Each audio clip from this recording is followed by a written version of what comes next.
Good morning dear students, welcome back. एक नए chapter नई यूनिट के साथ आज हम लोग अपनी क्लास शुरू करने जा रहे हैं। Dear students, chapter number 13 according to NCERT nuclei, weightage है इसकी 4 मार्क्स की। अपने आप में बड़ी अच्छी यूनिट है। एज यूजुअल फर्स्ट यूनिट में हम लोग सिलेबस के बारे में डिस्कस करते हैं, इसके रिलेटेड एक्सपेरिमेंट्स के बारे में डिस्कस करते हैं, कुछ टर्मिनोलॉजी हम लोग यहाँ डिस्कस करते हैं, तो वही सारी चीजें होंगी। काफी इंपॉर्टेंट क्लास आप लोगों की होगी। कंटेंट भी बहुत ज्यादा इस चैप्टर में नहीं है, तो हमारा जल्दी ही कंटेंट भी कवर होने वाला है। डियर स्टूडेंट्स, सिलेबस में अगर हम लोग बात करें तो composition and size of nucleus, nucleus के साइज के बारे में एज वेल एज कंपोजिशन के बारे में हम लोगों को डिस्कस करना है। Then after mass energy relation, आप सब लोगों को पता है आइंस्टीन ने मास को एनर्जी में कन्वर्ट करने के लिए एक रिलेशन दिया था, फेबुलस रिलेशन दिया था। तो वो रिलेशन हम लोगों को पढ़ना है। E=mc², आप लोगों को याद भी आ गया होगा। इस तरह से हम लोग मास को एनर्जी के टर्म्स में ला सकते हैं। तो ये रिलेशन के बारे में हम लोगों को डिस्कस करना है। डियर स्टूडेंट्स, देन आफ्टर हम लोगों का टॉपिक है mass defect.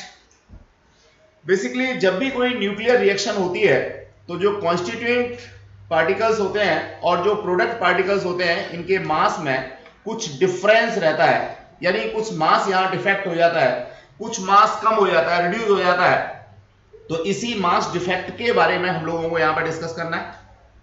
Then after nuclear reactions, basically nuclear reactions की ब्रीफिंग के साथ साथ हम लोग यहाँ डिस्कस करना चाहेंगे न्यूक्लियर फिजन रिएक्शंस और फ्यूजन रिएक्शंस। फिजन रिएक्शन में सब लोग जानते हैं छोटे छोटे न्यूक्लियस मिलकर के एक बड़ा न्यूक्लियस हम लोगों को देते हैं। सॉरी, फिजन रिएक्शन में उल्टा होता है, एक बड़ा न्यूक्लियस ब्रेकअप होता है और दो छोटे छोटे न्यूक्लियस में ब्रेक हो जाता है। जबकि फ्यूजन में दो छोटे छोटे न्यूक्लियस मिलते हैं और एक बड़ा न्यूक्लियस बना लेते हैं। ये बात हम लोगों को डिस्कस करनी है न्यूक्लियर फिजन और फ्यूजन के बारे में। सर्टेन रिएक्शंस हैं, जो रिएक्शंस हम लोगों को यहाँ पढ़नी होंगी। रिएक्शन से कैसे हम लोगों को एनर्जी मिलती है, कैसे लिबरेट होती है, ये सब हम लोगों को पढ़ना होगा। देन आफ्टर हम लोग रेडियो एक्टिविटी के बारे में पढ़ेंगे। डियर स्टूडेंट्स, नेचर में कई सारे एलिमेंट्स ऐसे हैं जिनसे स्पॉन्टेनियसली कुछ पार्टिकल्स निकलते रहते हैं, जस्ट लाइक अल्फा पार्टिकल है, बीटा पार्टिकल है या गामा रेज हैं। तो बेसिकली हम लोग यहाँ रेडियो एक्टिविटी के बारे में डिस्कस करने वाले हैं। नेचुरल रेडियो एक्टिविटी हो सकती है या whatever so artificial radio activity हो सकती है। देन आफ्टर हम लोग प्रॉपर्टीज की बात करेंगे, alpha particles, beta particles as well as gamma rays की जो प्रॉपर्टीज है उनके बारे में डिस्कस करेंगे। रेडियो एक्टिविटी से रिलेटेड जो डिके लॉ है, हाफ लाइफ टाइम, यानी एक ऐसा टाइम पीरियड जिसमें कोई भी रेडियो एक्टिव सब्सटेंस अपने इनिशियल वैल्यू का, इनिशियल मास का, इनिशियल क्वांटिटी का जस्ट हाफ रह जाता है, ये हाफ लाइफ टाइम हम लोगों को डिस्कस करना है। इसी तरह से एवरेज या मीन लाइफ के बारे में हम लोगों को पढ़ना है। देन आफ्टर बाइंडिंग एनर्जी पर न्यूक्लियन। डियर स्टूडेंट, न्यूक्लियन हम लोग बेसिकली उन फंडामेंटल पार्टिकल्स को बोलते हैं जो न्यूक्लियस के अंदर रहते हैं, न्यूक्लियन। अब बाइंडिंग एनर्जी पर न्यूक्लियन का कॉन्सेप्ट क्या है? बेसिकली किसी भी न्यूक्लियस के अंदर जब हम न्यूक्लियॉन्स की बात करेंगे तो इनको बाइंड अप करने के लिए, इनको एक साथ रखने के लिए कुछ एनर्जी हम लोगों को बाहर से देनी पड़ती है। या हम इसको उल्टा कह सकते हैं कि अगर किसी न्यूक्लियस को ब्रेक करना चाहते हैं, न्यूक्लियॉन्स को अलग अलग करना चाहते हैं, तो कुछ एनर्जी हम लोगों को देनी होगी। उसी एनर्जी को हम लोग बाइंडिंग एनर्जी के नाम से जानेंगे। और बाइंडिंग एनर्जी को अगर हम लोगों ने नंबर ऑफ न्यूक्लियॉन से डिवाइड कर दिया तो बाइंडिंग एनर्जी पर न्यूक्लियॉन हम लोगों को कौन सा मिल जाता है। मास नंबर के साथ साथ किस तरह से बाइंडिंग एनर्जी पर न्यूक्लियॉन चेंज होती है, ये हम लोग एक ग्राफिकल रिप्रेजेंटेशन की हेल्प से यहां पढ़ेंगे। इसका एक बड़ा रोल हम लोगों को मिलता है न्यूक्लियर रिएक्शंस के अंदर। जनरली ये देखने में आया है कि जिन न्यूक्लियस के लिए बाइंडिंग एनर्जी पर न्यूक्लियॉन काफी ज्यादा होती है, comparatively they are stable. Nuclear reactions के पीछे कॉज स्टेबिलिटी अटेन करना है। कोई भी न्यूक्लियस अगर कंपैरेटिवली लेस स्टेबल है तो वो स्टेबिलिटी अटेन करने के लिए न्यूक्लियर रिएक्शंस की बात करता है, या अपने अंदर से रेडिएशंस को निकालने की बात करता है, या व्हाटएवर सो ये एक स्पॉन्टेनियस फिनोमेना हम लोगों को मिलता है। तो dear students, after discussing the syllabus हम लोग यहां अपना टॉपिक शुरू करना चाहेंगे, कंपोजिशन ऑफ न्यूक्लियस। तो एट ऑल फर्स्ट मैं ये शेयर करना चाहूंगा आप लोगों से कि ये न्यूक्लियस है क्या। डियर स्टूडेंट, फंडामेंटल अगर मैं बात करता हूं किसी भी सबस्टांस के पीछे, मटेरियल के पीछे या मिक्सचर के पीछे या कंपाउंड के पीछे, तो एटम जो है वो स्मॉलेस्ट यूनिट है। यानी एटम को फर्दर डिवाइड तो किया जा सकता है, लेकिन यूनिट की बात अगर हम लोग करेंगे तो यूनिट जो है वो स्मॉलेस्ट क्या है, एटम है। एटम की स्ट्रक्चर के बारे में हम लोग पिछली वाली क्लास में डिस्कस कर चुके हैं, पिछले चैप्टर में डिस्कस कर चुके हैं। एटम में एक सेंट्रल पार्ट होता है और इस सेंट्रल पार्ट के चारों तरफ परमिसेबल ऑर्बिट्स के अंदर इलेक्ट्रॉन्स रिवॉल्व करते हैं, ऐसा हम लोगों ने पढ़ा। तो डियर स्टूडेंट, जो इसका सेंट्रल पार्ट है, इस सेंट्रल पार्ट को हम लोग न्यूक्लियस कहते हैं। इस न्यूक्लियस के अंदर हम लोगों को प्रोटॉन मिलते हैं, इस न्यूक्लियस के अंदर हम लोगों को न्यूट्रॉन मिलते हैं। तो डियर स्टूडेंट्स, किसी भी न्यूक्लियस का जो फॉर्मेशन है वो प्रोटॉन प्लस न्यूट्रॉन की हेल्प से होता है। डिफरेंट प्रोटॉन्स की नंबर हो सकती है, डिफरेंट न्यूट्रॉन्स की नंबर हो सकती है। तो कंपोजिशन ऑफ न्यूक्लियस में हम लोगों को इसके बारे में डिस्कस करना है। सबसे पहले हम लोग प्रोटॉन क्या होता है, इसकी कैरेक्टरिस्टिक्स क्या होती हैं, ये डिस्कस करना चाहें। प्रोटॉन एक फंडामेंटल पार्टिकल है, इसका मतलब इसको फर्दर डिवाइड हम लोग नहीं कर सकते। इसके ऊपर पॉजिटिव चार्ज होता है और इसका जो चार्ज है वो एलिमेंट्री चार्ज कहलाता है और that is 1.6 into 10 to power -19 coulomb. Coulomb SI system की यूनिट है चार्ज की, डियर स्टूडेंट्स। देन आफ्टर इसके मास के बारे में हम लोग डिस्कस करना चाहें। किसी भी प्रोटॉन का जो मास होगा वो 1.6726 into 10 to power -27 किलोग्राम होता है, जो लगभग 1836 times of mass of electron है। अब मास ऑफ इलेक्ट्रॉन में भी रेस्ट मास हम लोगों ने कहा है, इसका मतलब हम इलेक्ट्रॉन की मास की भी कैलकुलेशन तब करेंगे, मेजरमेंट तब करेंगे जब वो रेस्ट में होगा। यानी वेलोसिटीज भी अगर हैं तो comparative to velocity of light बहुत कम वेलोसिटी है, तब हम लोग इसके बारे में बात करेंगे, तब इसके मास की बात करेंगे। तो जो इलेक्ट्रॉन का मास होता है उसको अगर 1836 टाइम्स हम लोग ले लें तो हम लोगों को प्रोटॉन का मास मिलता है। डियर स्टूडेंट्स, एक अच्छी प्रॉपर्टी प्रोटॉन की जो अब तक शायद हम लोगों को नहीं पता थी, क्या proton has an intrinsic spin angular momentum. Proton का अपना एक एंगुलर मोमेंटम होता है जिसकी वैल्यू 1/2 होती है, एज वेल एज ये मैग्नेटिक मोमेंटम भी अटेन किए हुए रहता है, इसके पास मैग्नेटिक मोमेंटम भी होता है। डियर स्टूडेंट्स, इलेक्ट्रॉन के कंपैरेटिवली जो मैग्नेटिक मोमेंटम है वो काफी कम रहता है। देन आफ्टर सेकंड कॉन्स्टिट्यूएंट की बात करें, किसी भी न्यूक्लियस के अंदर न्यूट्रॉन्स रहते हैं। डियर स्टूडेंट, न्यूट्रॉन्स की कैरेक्टरिस्टिक्स की बात हम लोग यहां पे करें तो बड़ा सिंपल सा है। न्यूट्रॉन चार्जलेस है, यानी न्यूट्रॉन के ऊपर कोई चार्ज नहीं होगा, इसको स्मॉल n से हम लोग डिनोट करते हैं। इवन प्रोटॉन को हम लोग स्मॉल p से डिनोट करते हैं। फंडामेंटल पार्टिकल है, इसका जो मास है वो स्लाइटली ग्रेटर है किससे, प्रोटॉन से। मैंने स्लाइटली ग्रेटर की बात की तो ऑर्डर तो वही होगा, बस यहां जो डेसिमल फ्रैक्शंस हैं इनमें थोड़ा सा अंतर होता है। Dear students, again it has intrinsic angular momentum equal to that of the proton. इसका जो एंगुलर मोमेंटम है वो प्रोटॉन के बराबर ही होता है। अब चूंकि ये न्यूट्रल है, इसके ऊपर कोई चार्ज नहीं है, तो इसका कोई अपना मैग्नेटिक मोमेंट नहीं होगा। Neutrons and protons have common name, they are termed as nucleons. अब चूंकि न्यूट्रॉन और प्रोटॉन दोनों न्यूक्लियस के अंदर रहते हैं, इसलिए हम इसको एक कॉमन नेम भी प्रोवाइड कर सकते हैं, that is nucleon. Dear students, nucleon again हम लोगों ने यहां डिफाइन दिया हुआ है। Nucleon stand for protons and neutrons which are present in nuclei. किसी भी न्यूक्लियस के अंदर, न्यूक्लियाई के अंदर प्रोटॉन और न्यूट्रॉन रहते हैं, तो हम इनको न्यूक्लियॉन्स के नाम से जानते हैं। Then after we are moving towards atomic number. Students, किसी भी न्यूक्लियस के अंदर जो नंबर ऑफ प्रोटॉन होती है या एटम के अंदर नंबर ऑफ इलेक्ट्रॉन होती है, उसे हम लोग एटॉमिक नंबर कहते हैं।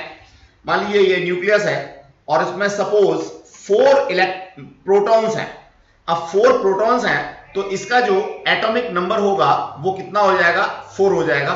और एटॉमिक नंबर को हम लोग जेड से रिप्रेजेंट करते हैं।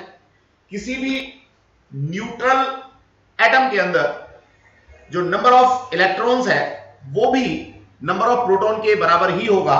तो no doubt number of electron को भी हम लोग जेड या एटॉमिक नंबर से डिनोट कर सकते हैं। Then after mass number, dear students, the sum of number of protons plus number of neutrons, neutrons की नंबर और प्रोटॉन्स की नंबर दोनों को अगर मैं सम कर दूं तो ये मेरा मास नंबर होता है। और इस मास नंबर को मैं कैपिटल ए से डिनोट करता हूं। इस तरह से अगर मेरे से कोई नंबर ऑफ न्यूट्रॉन्स निकलवाना चाहता है तो मैं इजीली निकाल सकता हूं, that is mass number minus Z. मैंने यहां पे ये फॉर्मूला दिया हुआ है। इसके बाद हम लोग बात करना चाहेंगे न्यूक्लियर मास की। ध्यान रहे हम लोग न्यूक्लियर मास की बात कर रहे हैं, तो जो न्यूक्लियस का मास है, अब न्यूक्लियस का मास किस किस से बना है? न्यूक्लियस का मास बना है हमारा प्रोटॉन के मास से और न्यूट्रॉन के मास से, यानी प्रोटॉन्स का मास प्लस न्यूट्रॉन्स का मास अगर ऐड कर दिया जाए तो हम लोगों को न्यूक्लियर मास मिल जाता है। तो डियर स्टूडेंट्स, ये कुछ टर्मिनोलॉजी थी जो हम लोगों को डिस्कस करनी थी रिलेटेड टू न्यूक्लियस। कुछ और भी बातें अभी हम लोग करना चाहेंगे। What about nuclide? जब हम लोग फिजिकल केमिस्ट्री की बात करते हैं या व्हाटएवर सो न्यूक्लियर केमिस्ट्री की बात करते हैं, न्यूक्लियर फिजिक्स की बात करते हैं, तो एक कॉमन वर्ड हम लोगों को मिलता है न्यूक्लियाइड। डियर स्टूडेंट, न्यूक्लियाइड कुछ भी नहीं है, एक सिंपल सा कोई भी हमारे पास न्यूक्लियस हो सकता है जिसे हम पर्टिकुलर रेफरेंस में यूज करना चाहते हैं। इसको एक स्पेसिफिक नेम प्रोवाइड कर देते हैं, दैट इज न्यूक्लियाइड। और न्यूक्लियाइड को रिप्रेजेंट करने का तरीका होता है ZXA, where Z is the atomic number, yani number of protons here, and A is the number of proton plus number of neutron here, and X is the chemical symbolic representation of that particular element. तो कोई भी Z हमारा होगा, कोई भी atomic number होगा तो वो पर्टिकुलर किसी केमिकल एलिमेंट को शो करेगा। तो ये X जो है उसका केमिकल सिंबल है। जस्ट लाइक मैं यहां पे लिख सकता हूं सोडियम के बारे में, तो दैट इज Na। Na का जो एटॉमिक नंबर है वो 11 है और जो मास नंबर है वो 23 है। तो exactly this is termed as a nuclide. एक पर्टिकुलर रेफरेंस में मैं इसको यूज करता हूं, अपनी जरूरत के लिए यूज करता हूं, तो that is termed as nuclide. Dear students, आगे बढ़ना चाहेंगे हम लोग। आई होप सो ये सारी चीजें क्लियर होंगी आपको। अब हम लोग कैटेगराइज करना चाहेंगे according to properties as well as structure nucleus के टाइप्स को। अब न्यूक्लियस का टाइप बोले तो एटम का टाइप, क्योंकि किसी भी एटम का जो सेंट्रल कोर है वो हमारा न्यूक्लियस है। यहां सबसे पहला टर्म हम लोगों को मिलता है आइसोटोप्स। डियर स्टूडेंट्स, ये छोटी छोटी डेफिनेशंस हैं, आप प्रीवियस क्लासेस में भी पढ़ के आए हैं, केमिस्ट्री में भी आपको इनकी जरूरत होगी और यहाँ फिजिक्स में भी जरूरत है। तो इस तरह से काफी इंपॉर्टेंस इनकी हो जाती है, या मैं ये कह सकता हूँ ये बिल्डिंग ब्लॉक्स हैं। जब तक ये छोटी छोटी चीजें क्लियर नहीं होंगी तब कोई भी न्यूमेरिकल, कोई भी क्वेश्चन करना आप लोगों के लिए मुश्किल हो जाता है। इसलिए इनको बिल्कुल केयरफुली आप लोगों ने तैयार करना है। आइसोटोप्स की बात करते हैं। डियर स्टूडेंट्स, आइसोटोप एटम्स की बात करते हैं। तो देखिए यहां पे अगर जेड सेम है, मेरे पास कोई भी दो अलग अलग एटम है और दोनों का जेड जो है Z1 Z2 के बराबर है, यानी नंबर ऑफ प्रोटॉन जो है वो नंबर ऑफ प्रोटॉन के बराबर है। एक एलिमेंट या एक न्यूक्लियस का जो नंबर ऑफ प्रोटॉन है वो दूसरे एटम के न्यूक्लियस के नंबर ऑफ प्रोटॉन के बराबर है। या मैं एटम में नंबर ऑफ इलेक्ट्रॉन्स की बात करता हूं तो एक एटम का नंबर ऑफ इलेक्ट्रॉन दूसरे एटम के नंबर ऑफ इलेक्ट्रॉन के बराबर है।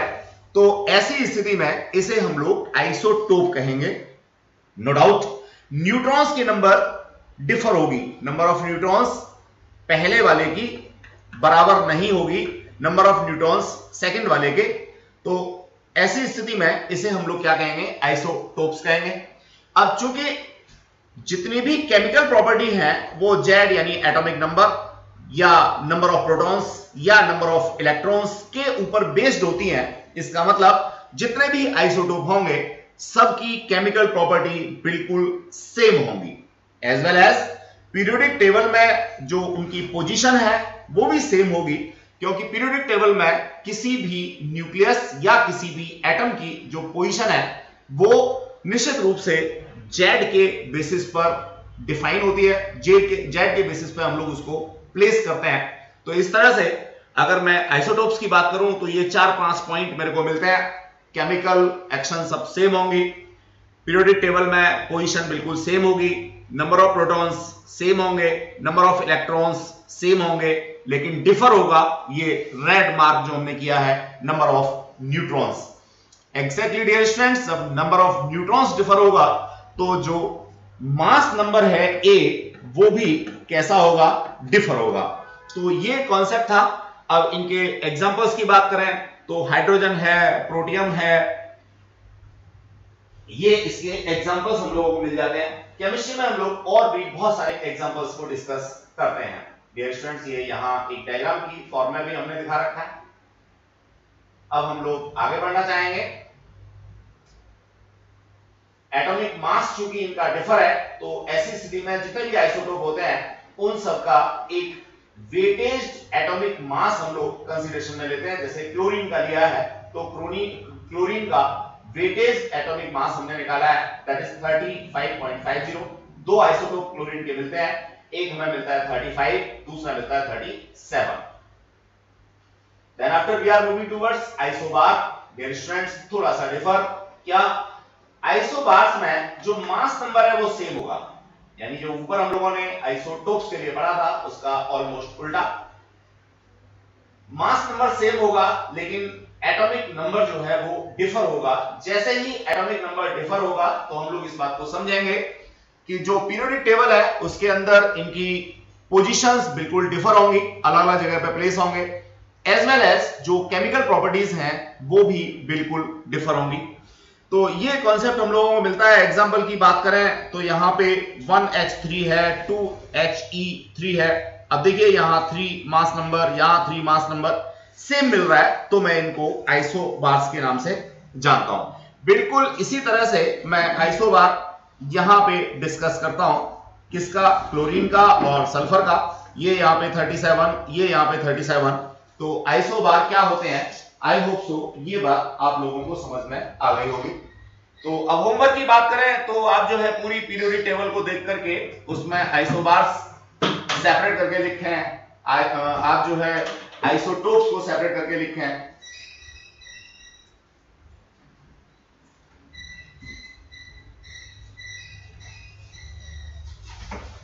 स्टूडेंट्स, नेक्स्ट कॉन्सेप्ट हम लोग यहां डिस्कस करना चाहें, दैट इज आइसोटोन्स। अब हमारे पास तीसरी चीज बची, that is neutron. Students, isotones के केस में हम लोगों को यहां न्यूट्रॉन्स के बारे में डिस्कस करना होता है। सेम नंबर ऑफ न्यूट्रॉन्स अगर मेरे को मिल रहा है, number of neutron in first atom equal है number of neutrons in second atom के, तो मैं इसको आइसोटोन कहूंगा। नो डाउट, एग्जांपल के लिए 17 क्लोरीन 37, 19 पोटेशियम 39, ये मैं यहां ले सकता हूं। तो यहां पे जो नंबर ऑफ प्रोटॉन्स हैं वो, सॉरी, नंबर ऑफ न्यूट्रॉन्स हैं वो दोनों आपस में कैसे हैं, बराबर हैं। Then after we are moving towards isomers. These are the nuclei with same atomic number, यानी पहले का एटॉमिक नंबर बराबर होगा दूसरे के एटॉमिक नंबर के, लेकिन इनकी जो एनर्जी स्टेट्स हैं वो फर्क होंगी, यानी जो इलेक्ट्रॉन का कॉन्फ़िगरेशन है वो निश्चित रूप से फर्क होगा, अलग अलग ऑर्बिट्स के अंदर होगा। तो इन्हें हम लोग आइसोमर्स के नाम से जानते हैं।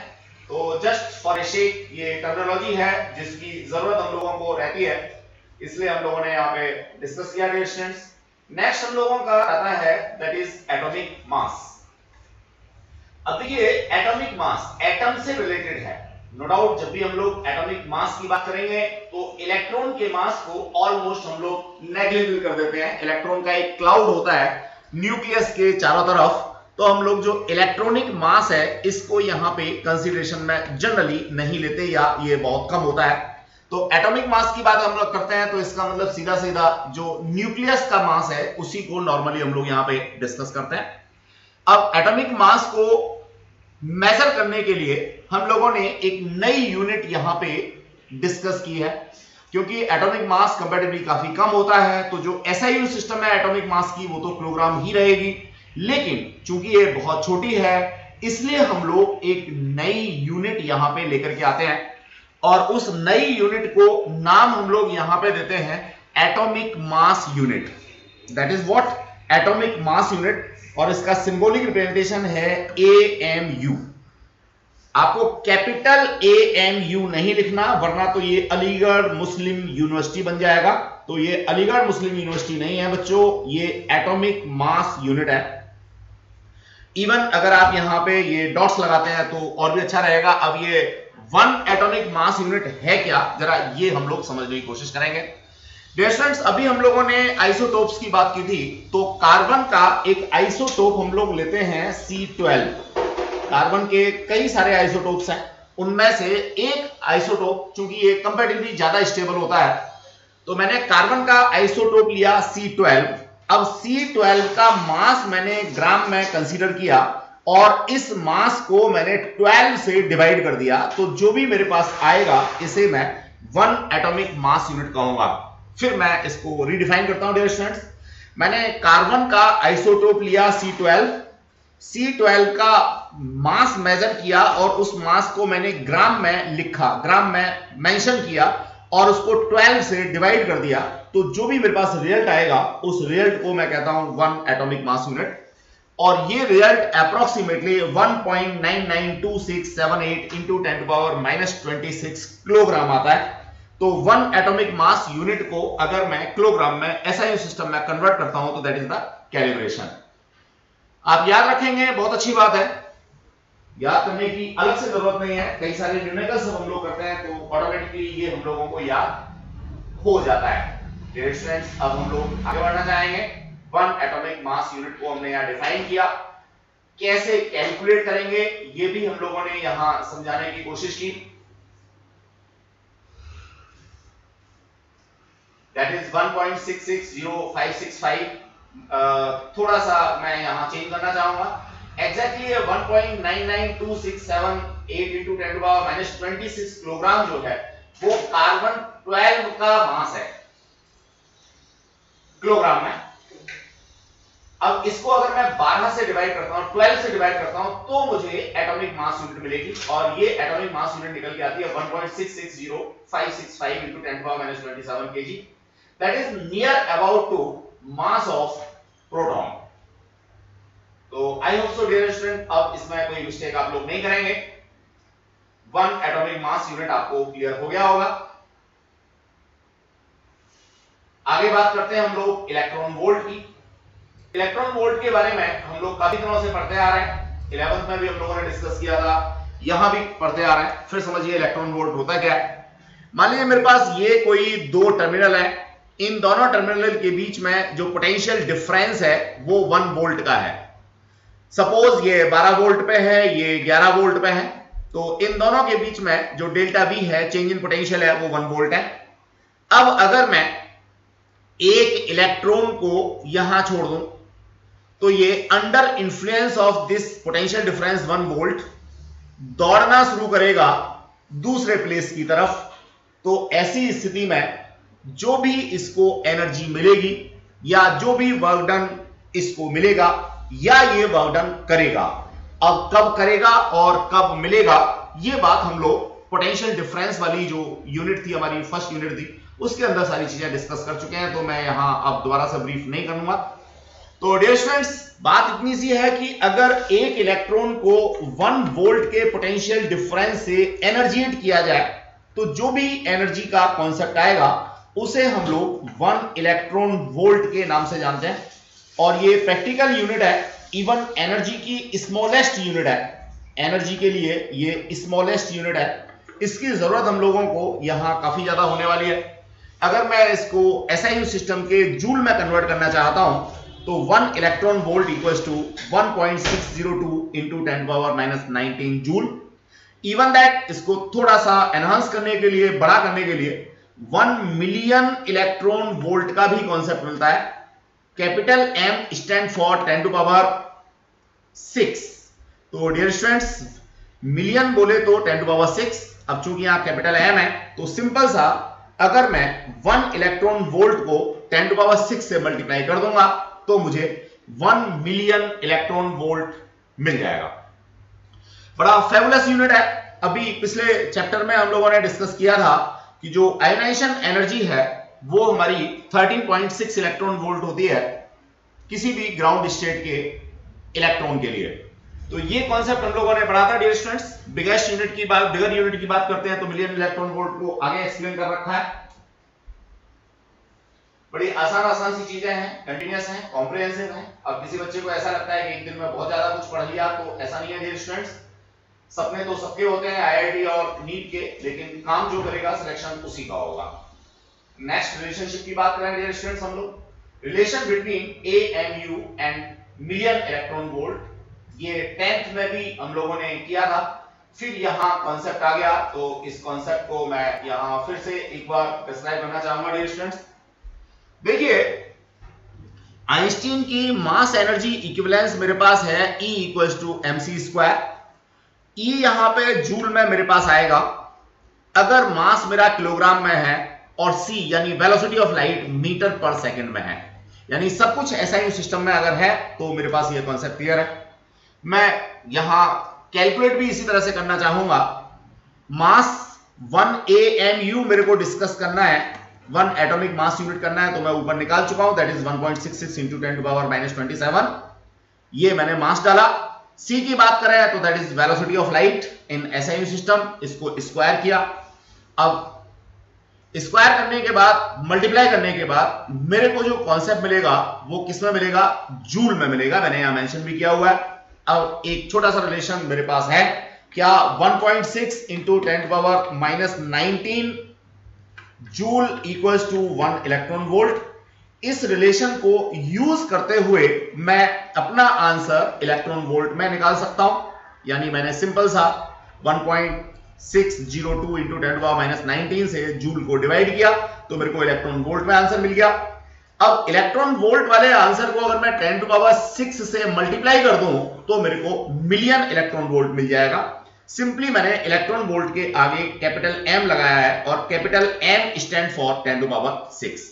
इस तरह से 1 एटॉमिक मास यूनिट को अगर मैं कन्वर्ट करता हूं एनर्जी में, मैं 1 एटॉमिक मास यूनिट मास को डिस्ट्रॉय करता हूं, कन्वर्जन करता हूं, तो मेरे को 931 मिलियन इलेक्ट्रॉन वोल्ट एनर्जी मिलती है, रिलीज होती है। तो ये कॉन्सेप्ट था dear students related to what? Nucleus. तो बाकी की सारी चीजें हम लोग डिस्कस करेंगे, नेक्स्ट क्लास में करेंगे। न्यूक्लियस साइज के बारे में हम लोग पढ़ना चाहेंगे। आज की क्लास में इतना ही हम लोग करेंगे। Thanks a lot, keep safe, be safe.